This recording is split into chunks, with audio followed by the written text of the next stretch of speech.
Hello, and welcome to Homegrown KC, a podcast dedicated to exploring Kansas City's fascinating history and sharing stories from its rich past. I'm your host, Laura. Join me today as we explore a piece of Kansas City's history.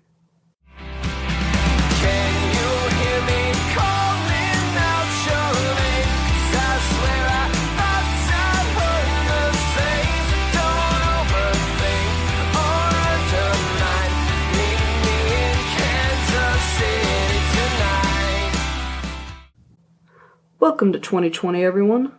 This is episode 1 of my second series entitled Paris of the Plains. I chose this title because it was a nickname given to Kansas City in the early 1900s. 2020 is the 100th anniversary of the beginning of the 1920s, which are often called the Golden 20s or the Roaring 20s. So what better way to begin 2020 than with a series on a period in KC history known as the Pendergast era, which also took place during the 1920s. Now I know that I just name-dropped Pendergast, and longtime KC residents will likely recognize that name. However, I will not discuss him today. He'll be covered in depth later in the series. Lastly, if this is your first time listening to Homegrown KC, thank you and welcome. I'm so glad that you found me. After this episode, I would encourage you to go back and listen to my introductory series, specifically episode 4, Jazz in Kansas City, as the height of jazz in Kansas City also took place during this time period. This is my favorite time period in American history because there is just so much going on culturally, and the juxtaposition between official morality laws and the casual, widespread flaunting of said laws by the average American is so wild and just so fascinating. So, let's get this gin party started. Quote, "If you want to see some sin, forget Paris and head to Kansas City. With the possible exception of such renowned centers as Singapore and Port Said, Kansas City has the greatest sin industry in the world." That is a quote by Edward Morrow of the Omaha World Herald. There are several variations of that quote, but each of them calls Kansas City Paris, or denounces it as filled with more vice than Paris. Hey, quick side note. In addition to Paris of the Plains, Kansas City was also known as Modern Sodom, Athens of the West, and home of the wettest block in the world. This wet block ran from 1700 to 1724 on West 9th Street between Bell and State Line, and, quote, "Opponents of alcohol called the area a disgrace, a curse, and an excruciating and demoralizing place, fueled by corruption and vice, a place full of dirt, grime, crime, degradation, filth, and foulness." End quote. That is from Carla Deal's book, Storied and Scandalous. Alright, so in my episode on jazz in Kansas City, I said, quote, "Prohibition grew out of the temperance movement. The temperance movement was the idea that all the evils of American society could be traced back to the consumption of alcohol. So Prohibition made the creation and sale of alcohol, outside of medicinal purposes, illegal.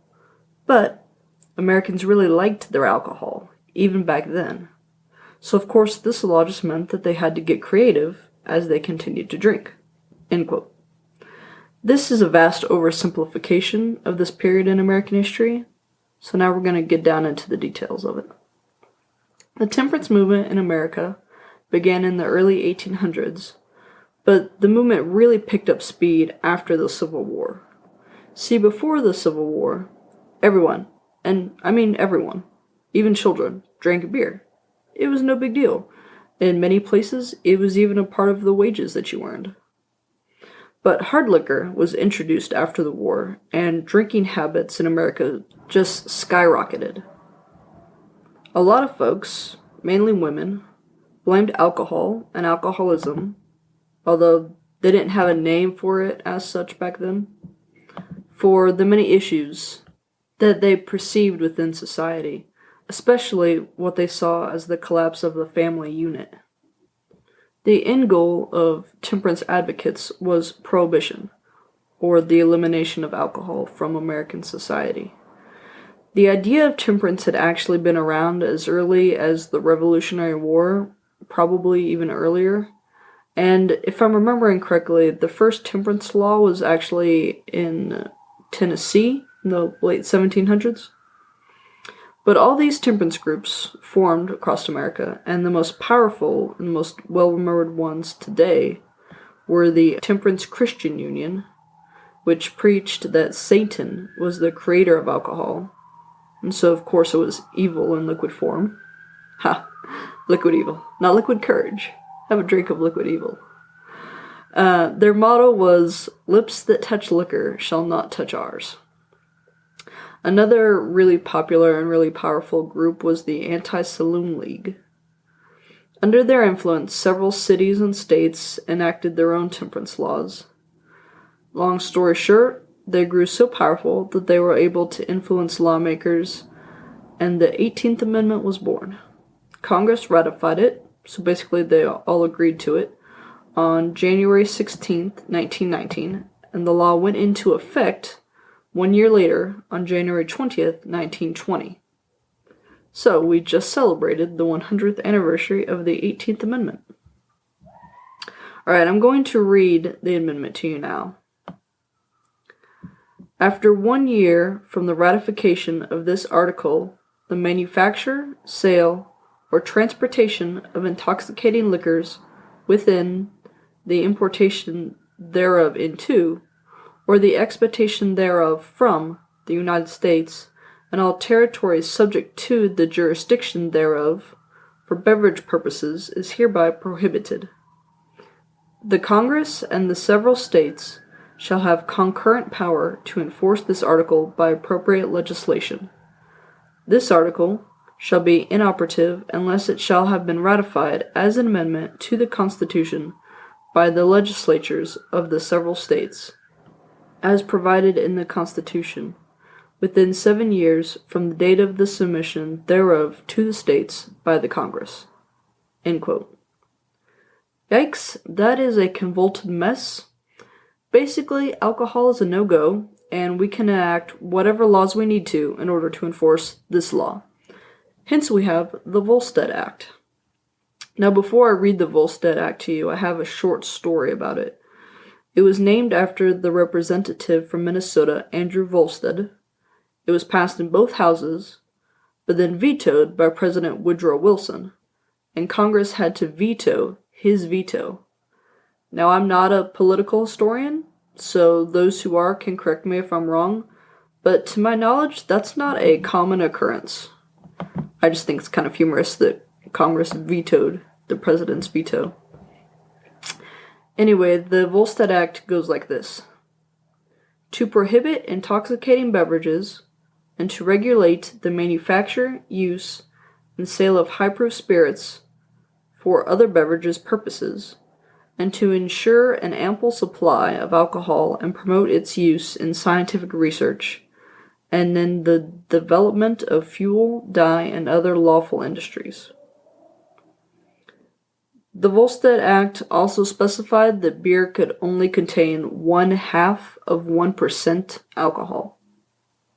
So think about that in comparison to today's alcohol, where the lowest is usually 6 or 8%. But these drinks became known as near beer. Quick aside, I don't know of any scientific research conducted on alcohol during Prohibition, and a quick Google search did not reveal anything. But if this is your jam, or if you're super intrigued and want to research it, please message me on one of my social medias or website and drop some knowledge my way. That would be awesome to learn if anything actually had been accomplished. Alright, so let's get back on track. It's 1920, alcohol is illegal, and the last almost 10 minutes that you've been listening to me ramble on have all led us to this. Speakeasies. Now, one of my main sources for this episode identified a number of speakeasies in Kansas City. I would not have called them speakeasies, and perhaps I've been a little too influenced by Hollywood here, but they weren't really hidden like you typically think of a speakeasy. Everyone knew where they were. They were right out in the open. In fact, according to John Simonson, cabs would pick up visitors at Union Station and drive them straight to the club. Didn't even ask them if they wanted to go, just assumed that they did. There were a number of well-known clubs in town. The Hey Hey Club, the Chesterfield Club, the Reno Club, the Sunset Club, the Blue Room, etc. And most of these were actually clubs or dance halls. But some resided in hotels. One was even in the basement of a sandwich shop. So you could get a drink or buy a bottle of alcohol in a drugstore if you had a written permit, or even a soda parlor was popular. Speaking of which, earlier when I said that they had to get creative in their consumption, I didn't just mean that they had to creatively hide their hoards, although there's a hella ton of that. Simonson said, drink parlors used loose floorboards, false wall panels, and secret rooms. Police found booze creatively stashed in an old organ in a vacant church, a milk bottle painted white, the upholstered back of an automobile seat, a box marked polish at a shoeshine parlor, a rain barrel with a false bottom, a backyard pile of ashes, a rose bush, a barrel of spinach at a produce stand, a bin of buns at a hamburger stand, and in baskets of corn being delivered. So, that sounds more like the kind of stuff you would think of a speakeasy doing. And bootleggers and rum runners made bank on imports. Most Americans got creative in the creation of their alcohol. Ever heard of bathtub gin? That's what this is. So they had a year to stock up, and they did. But once that was gone, they needed a quick and easy way to get more. Cocktails were invented during this time. I love cocktails. Fruity and sweet. I'm very basic when it comes to my alcohol, but I'm okay with that. Anyways, this new thing called a cocktail contained, as it does today, lots of things besides alcohol, which meant that a little alcohol went a long way. These other ingredients also helped hide the taste of the alcohol, because during this time it probably didn't taste very good. And in fact, it was very likely to be poison. Thousands died of alcohol poisoning during Prohibition. Folks mixed together whatever they could find to make alcohol. Moonshine, made from corn mash, was very popular, as was denatured alcohol. So here's a quote from Simonson's book. Industrial, or denatured alcohol, was essentially grain alcohol with chemicals added to make it undrinkable, and included cleaning fluids, antifreeze, paint, perfumes, and hair tonics. So, an entrepreneurial member of society could buy any one of these chemicals legally, and since science isn't really my thing, especially chemistry, I didn't understand it well in high school. Don't get me wrong, it's cool. But I'm just going to say they performed some mad scientific experiments, aka chemistry things, and turned this non-drinkable poison back into something that could, theoretically, at least, be safely consumed. Simonson also said that this process was simpler than distilling new alcohol or moonshine out of corn mash, which again, corn mash could be legally purchased. Whiskey could also still be legally purchased. I think I mentioned that earlier. If you had a doctor's note, you could purchase it in small quantities. I believe some wine qualified for that as well. There was also something called jakefoot, or jake. It's a paralysis that could occur from drinking contaminated ginger extract from Jamaica, and it was also used in cocktails.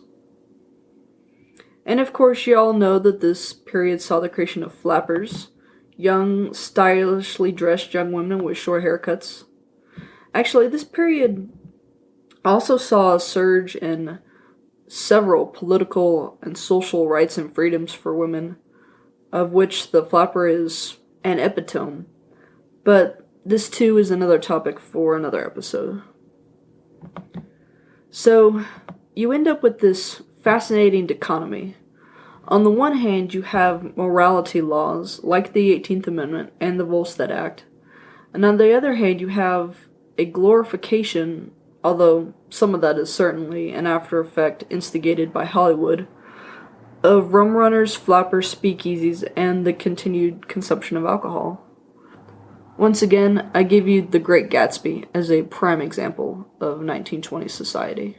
So as I have said, there were several clubs throughout the city, and vice reigned supreme without interference from local PD, and only minor interference from the FBI and Prohibition officers. Oh yeah, did you know that there was a Bureau of Prohibition created by the Volstead Act to enforce the act? Yep. But let's talk about some specific examples from here in KC, shall we? Even though this was a wide-open town, with the police almost uniformly on the payroll of Pendergast and or the mob, raids were still conducted by federal agents. These examples are all from Simonson's book, Prohibition in Kansas City, Missouri. So, in December 1926, the feds raided a brick warehouse at 1321 Virginia Avenue and arrested a man known as Joe Pete Pisano. In his warehouse, they found 41 steel drums holding 52 gallons of denatured alcohol and purifying equipment. So each of the 41 drums held 52 gallons. It's a lot of alcohol. In 1925, they raided a house in Westport, and the dude claimed that all the beer was for personal consumption, not sale. Now, for a gallon or two, maybe that defense would work, maybe not. But this guy had 5,000 pints in his basement. Claiming it's for personal use? Ballsy. Ooh, I love this one. The federal police raided a church. True story. In 1921, they raided the second floor of the Friendship Baptist Mission at 1141 East 5th Street. They found, quote, stills, corn mash, 40 gallons of moonshine, and 2,000 gallons of wine, end quote. No arrests were made.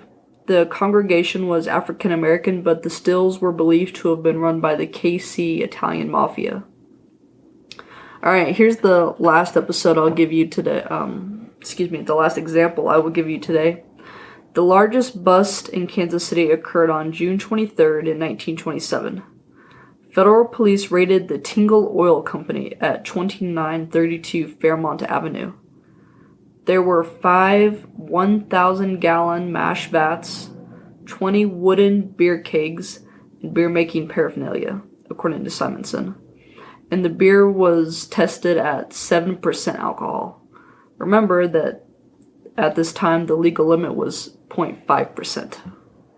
By the end of the 1920s, thousands of temperance advocates realized that their current mode was wreck and switched sides. One famous example is Pauline Sabin. She may or may not sound familiar to you. She was nationally recognized advocate for Prohibition, but in 1929 she formed the Women's Organization for National Prohibition Reform.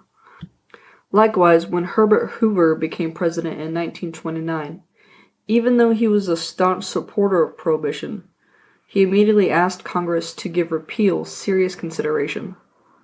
Well, Congress did form a committee to look into it, and 18 long, industrious months later, submitted a report of their findings. They unanimously opposed repeal, but they did propose the 18th Amendment and subsequent laws such as the Volstead Act be adapted to allow better enforcement of Prohibition. According to the Mob Museum website, y'all, there is an actual museum on the history of the American Mafia, and it's in Las Vegas. It's on my bucket list, it should be on yours. According to this website, the collapse of the economy and the onset of the Great Depression in 1930 lent repeal more widespread public support because it was believed that repeal would lead to a job boom as the brewing industry reopened and subsequent sales would help reboost the economy. Now this certainly sounds plausible, but it's not how history played out. Regardless, when FDR, President Franklin Roosevelt, was elected in 1932, Congress also turned over and became a Democratic majority. Roosevelt, if you didn't know, was a Democrat. and they enacted repeal with the 21st Amendment. Quote, "The 18th article of amendment to the Constitution of the United States is hereby repealed. The transportation or importation into any state, territory, or possession of the United States for delivery or use therein of intoxicating liquors, in violation of the laws thereof, is hereby prohibited. This article shall be inoperative unless it shall have been ratified as an amendment to the Constitution by conventions in the several states, as provided in the Constitution within 7 years from the date of the submission thereof to the states by the Congress." Y'all, why they gotta make these so wordy and difficult to understand? But basically, unlike the 18th Amendment, which had made prohibition a national law simultaneously across the land, Congress put repeal in the hands of each state, which in turn put it in the hands of each individual county. This is why there are still some dry counties today. For example, Moore County in Tennessee. Here's some delicious irony for you. Moore is home to the Jack Daniel's distillery.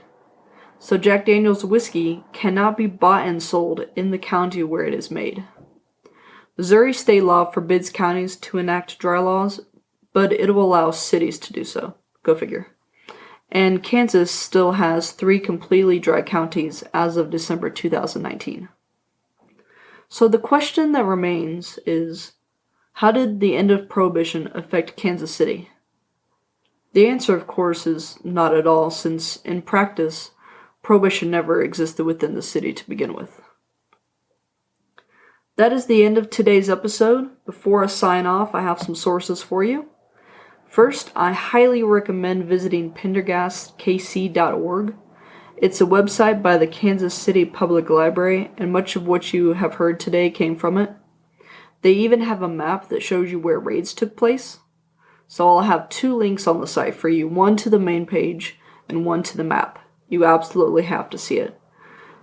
The website also has this wicked cool timeline of events that occurred during the Pendergast era. There'll be a link to that as well.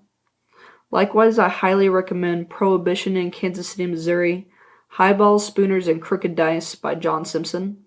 You can find it at your local library, especially if you live in the Kansas City area. It's organized by geographical location, and during Prohibition, each of the locations mentioned stored booze, and several of them experienced 1 or more raids by federal agents. There are numerous locations named, and I'm sure it's only a small fraction of such incidents. Storied and Scandalous Kansas City, A History of Corruption, Mischief, and a Whole Lot of Booze by Carla Deal was also an excellent find. I really enjoyed this one. Very easy to read.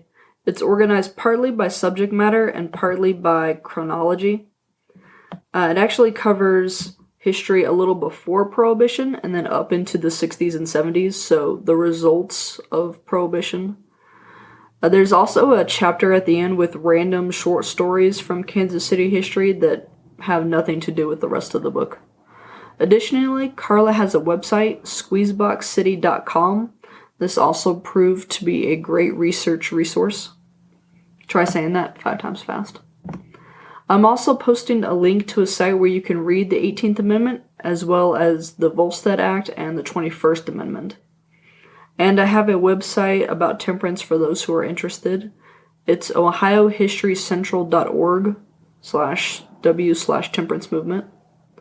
Lastly, don't forget to listen to the episode on jazz, and check out the episode on the stockyards while you're at it, as this also relates to future episodes in the series. Thank you for joining me today. If you enjoyed this podcast, please tell a friend, rate and review me on iTunes, Apple Podcasts, or wherever you listen. The more people that give me a good rating, the easier it'll be for others to find me. You can find me online at homegrownkc.wordpress.com.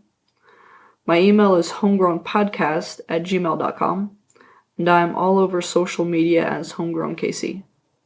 If you want to support the show, you can do so by subscribing to patreon.com/homegrownkc or redcircle.com/homegrownkc. By doing so, you will receive access to exclusive bonus episodes featuring other local historians and museum experts. You will also receive a shout out here on this show, so my first shout out goes to Mike and Bjorn. Thank you for your support. A special thanks goes out to my talented sister-in-law, Sarah McCombs, who created my logo. To the Dear Misses for the use of their song Kansas City as intro and outro music. And last but not least, to local libraries, which enabled me to gather all my research. Thanks for listening.